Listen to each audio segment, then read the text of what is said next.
Hi friends, നമസ്കാരം. Krishna's story ടൈമിലേക്ക് എല്ലാവർക്കും സ്വാഗതം.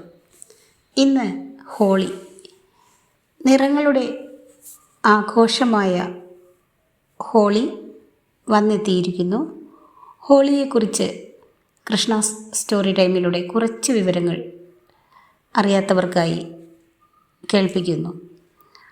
ഹോളി എന്തെന്നും ഹോളിയുടെ ഐതിഹ്യം എന്തെന്നും ഹോളി എവിടെയെല്ലാം കൂടുതൽ ആഘോഷിക്കപ്പെടുന്നു എന്നെല്ലാം കൃഷ്ണാസ് സ്റ്റോറി ടൈമിലൂടെ ചെറുതായി മനസ്സിലാക്കാം അറിയാത്തവർക്കായി. എല്ലാവർക്കും ഭഗവാന്റെ അനുഗ്രഹാശിസുകൾ ഉണ്ടാകട്ടെ എന്ന് പ്രാർത്ഥിക്കുന്നു. ഹരേ കൃഷ്ണ. നിറങ്ങളുടെ ആഘോഷമായ ഹോളിയെ വരവേൽക്കാനുള്ള ഒരുക്കത്തിലാണ് രാജ്യം. കേരളത്തിൽ അത്ര വിപുലമായ രീതിയിൽ ആഘോഷിക്കപ്പെടാറില്ലെങ്കിലും മറ്റ് സംസ്ഥാനങ്ങളിൽ ഹോളിക്ക് വലിയ പ്രാധാന്യമാണുള്ളത്. ഇന്ത്യയുടെ വിവിധ ഭാഗങ്ങളിൽ ഹോളി വസന്തോത്സവമായി ആഘോഷിക്കപ്പെടുന്നു.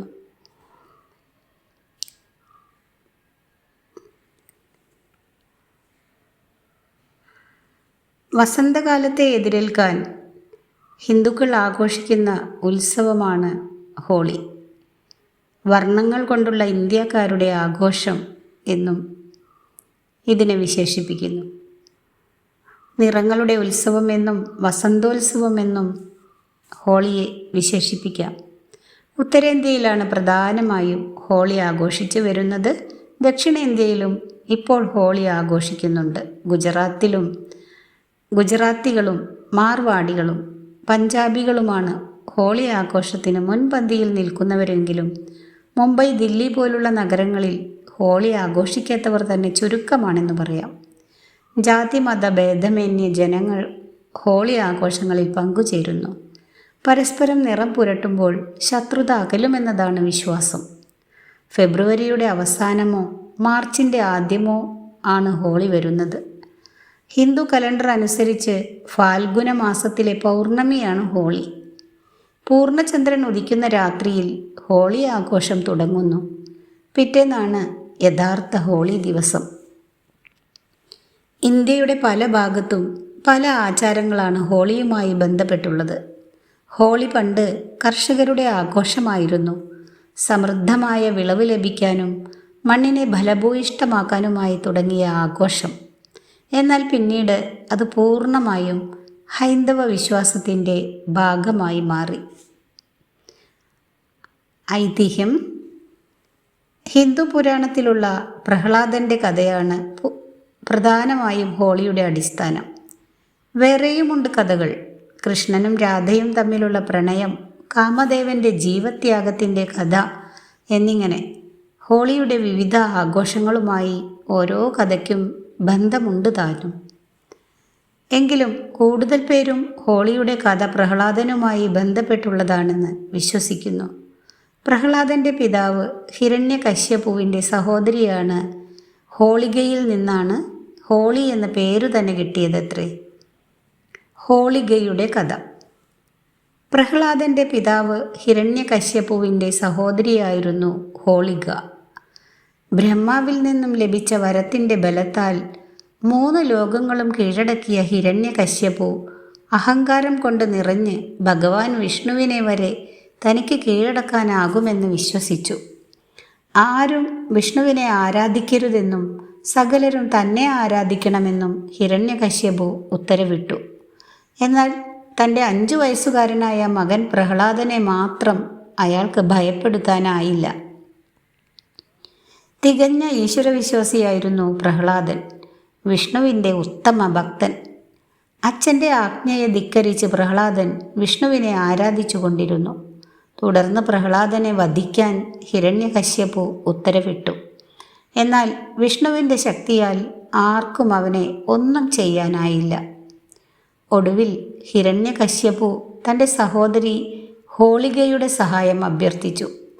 അഗ്നിദേവൻ സമ്മാനിച്ച വസ്ത്രമണിഞ്ഞാൽ അഗ്നിക്കിരയാകില്ലെന്ന വരം ഹോളികയ്ക്ക് കിട്ടിയിരുന്നു. അവർ പ്രഹ്ലാദനെയും കൈകളിലെടുത്ത് അഗ്നിയിലേക്ക് ഇറങ്ങി. എന്നാൽ ധർമ്മത്തിൻ്റെ രക്ഷയ്ക്കോ സഹജീവികളുടെ രക്ഷയ്ക്കോ വേണ്ടി അഗ്നിയിൽ പ്രവേശിക്കുമ്പോഴേ വരത്തിന് ശക്തിയുണ്ടാവൂ എന്നവർ മനസ്സിലാക്കിയിരുന്നില്ല. വിഷ്ണുവിൻ്റെ അനുഗ്രഹത്താൽ പ്രഹ്ലാദൻ ചെറിയൊരു പൊള്ളൽ പോലും ഏൽക്കാതെ രക്ഷപ്പെട്ടു. ഹോളിക തീയിൽ വെന്തു മരിക്കുകയും ചെയ്തു. ഹിരണ്യകശ്യപുവിനെ പിന്നീട് വിഷ്ണുവിൻ്റെ അവതാരമായ നരസിംഹം കൊലപ്പെടുത്തി. തിന്മയുടെ മേൽ നന്മ വിജയം നേടിയത് ആഘോഷിക്കാൻ ഹോളിയുമായി ബന്ധപ്പെട്ട് ഹോളികയെ കത്തിക്കുന്ന ചടങ്ങുണ്ട്. ഹോളിയുടെ തലേന്ന് രാത്രിയാണ് ഈ ചടങ്ങ്. വൈഷ്ണവ ക്ഷേത്രങ്ങളിൽ, വിശേഷിച്ച് നരസിംഹ ക്ഷേത്രങ്ങളിൽ ഈ ദിവസം വിശേഷമാണ്. രാധാകൃഷ്ണ പ്രണയകാലം. കൃഷ്ണനും അമ്പാടി ഗോപസ്ത്രീയായ രാധയുമായി ബന്ധപ്പെട്ടാണ് ഹോളിയുടെ മറ്റൊരു കഥ.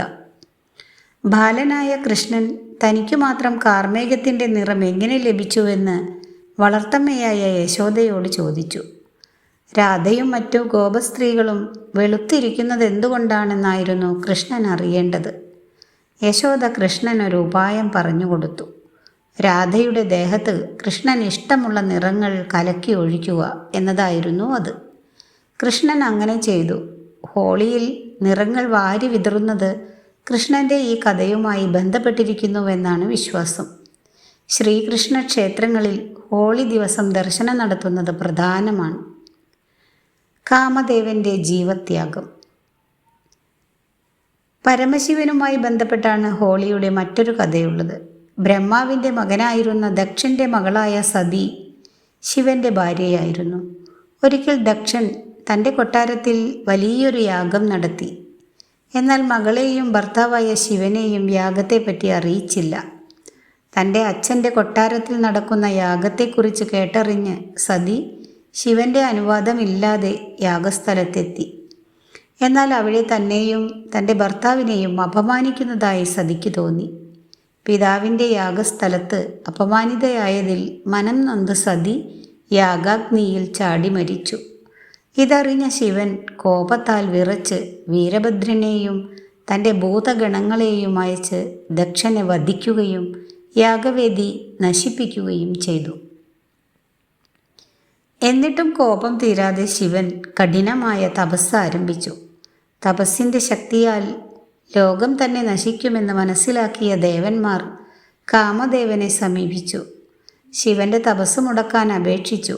സതിയുടെ പുനർജന്മമായ പാർവതി ശിവനെ പ്രീതിപ്പെടുത്താനായി അദ്ദേഹത്തെ ശുശ്രൂഷിച്ചു വരികയായിരുന്നു. ശിവന്റെ തപസ് നടക്കുന്ന സ്ഥലത്ത് എത്തി മറഞ്ഞിരുന്ന കാമദേവൻ കാമാസ്ത്രം ശിവന്റെ നേരെ തൊടുത്തു. ക്ഷുഭിതനായ ശിവൻ തൻ്റെ തൃക്കണ്ണ് തുറന്ന് കാമദേവനെ ഭസ്മമാക്കി. കാമദേവന്റെ പത്നിയായ രതിദേവി തൻ്റെ ഭർത്താവിൻ്റെ പുനർജന്മത്തിനായി ശ്രീ പാർവതിയോട് പ്രാർത്ഥിച്ചുകൊണ്ടിരുന്നു. പിന്നീട് പാർവതീദേവിയുടെ അഭ്യർത്ഥന പ്രകാരം തെറ്റു മനസ്സിലാക്കിയ ശിവൻ കാമദേവന് അനശ്വരത്വം നൽകുകയും ചെയ്തു. ഇതുമായി ബന്ധപ്പെട്ട് ഹോളിയുടെ നിരവധി ആചാരങ്ങളുണ്ട്. ശിവക്ഷേത്രങ്ങളിൽ, വിശേഷിച്ച് ശിവപാർവതീ ക്ഷേത്രങ്ങളിൽ ഹോളി ദിവസം ദർശനം നടത്തുന്നത് ഐശ്വര്യകരമാണ് എന്നാണ് വിശ്വാസം. മദനോത്സവം. കാലാന്തരത്തിൽ ഈ ആഘോഷം മദനോത്സവ രൂപത്തിൽ കൊണ്ടാടാൻ തുടങ്ങി. ഗ്രാമങ്ങളിലും നഗരങ്ങളിലുമുള്ള ആളുകൾ ഒരു സ്ഥലത്ത് ഒത്തുകൂടി കാമദേവ പൂജ നടത്തുന്നു. പൂജയ്ക്ക് ശേഷം എല്ലാവരും സംഗീതം, നൃത്തം, കളിതമാശകൾ എന്നിവയിലൂടെ പരസ്പരം രസിക്കുന്നു. സ്ത്രീകൾ പുരുഷന്മാരുടെ പുറത്ത് പീച്ചാങ്കുഴലിലൂടെ നിറം കലക്കിയ വെള്ളം തെറിപ്പിക്കുകയും പുരുഷന്മാർ സ്ത്രീകളുടെ കവിളിൽ പല നിറത്തിലുള്ള വർണ്ണപ്പൊടികൾ വാരിപ്പൂശുന്നു. നർത്തകർ കൃഷ്ണൻ്റെയും രാധയുടെയും വേഷഭൂഷാദികൾ അണിഞ്ഞ് നൃത്തം ചെയ്യുന്നു. ഹോളി വിഭവങ്ങൾ.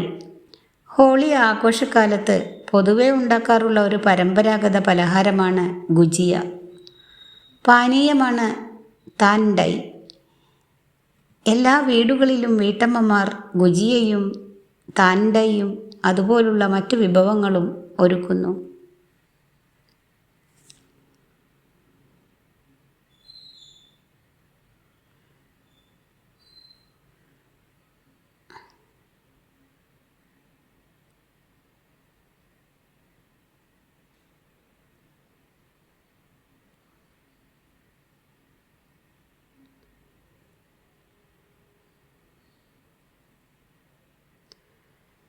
ഇതോടുകൂടി ഇന്നത്തെ ഭാഗം അവസാനിപ്പിക്കുകയാണ്.